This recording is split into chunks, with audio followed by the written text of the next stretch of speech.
প্রথমটিতে জয়, এরপর দ্বিতীয়টিতে দারুণ লড়াই। বৃষ্টি বাধা হলেও এবার তৃতীয় টি-20 ম্যাচে সিরিজ জয়ের আশায় মাঠে নামছে বাংলাদেশ।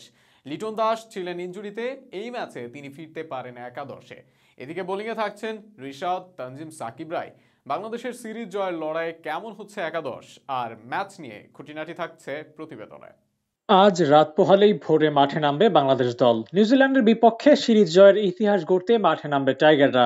সিরিজের প্রথম ম্যাচে ঐতিহাসিক জয় দিয়ে দুর্দান্ত শুরু করেছে বাংলাদেশ। ফলে দ্বিতীয় ম্যাচ বৃষ্টিতে ভেসে গেলেও সিরিজে এগিয়ে আছে টাইগাররা। এই ম্যাচ জয় পেলে সিরিজ জিতবে বাংলাদেশ, আর হারলেও যৌথভাবে সমতায় শেষ হবে সিরিজ। তবে বাংলাদেশের লক্ষ্য জয়লাভ করা। এই ম্যাচে বাংলাদেশের ওপেনার হিসেবে দেখা যাবে রনি তালুকদার আর সৌম্য সরকারকে। দলের উইকেট কিপার হিসেবেও থাকবেন রনি। প্রথম ম্যাচে পায়ের ব্যথা নিয়েই বাংলাদেশের জন্য লড়াই করেছেন লিটন। ফলে গত ম্যাচের মতো এই ম্যাচেও থাকছেন না তিনি। ওয়ান ডাউনে শান্তই খেলবেন। প্রথম ম্যাচটা ভালো শুরু করার পরেও লম্বা হয়নি শান্তর ইনিংস।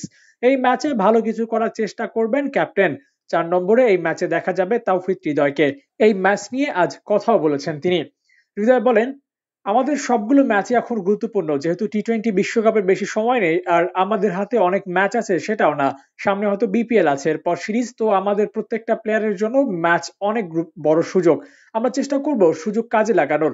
সামনে যেহেতু বিশ্বকাপ, আমার মনে হয় সবাই এটা জানে, সেভাবে সবাই কাজ করছে।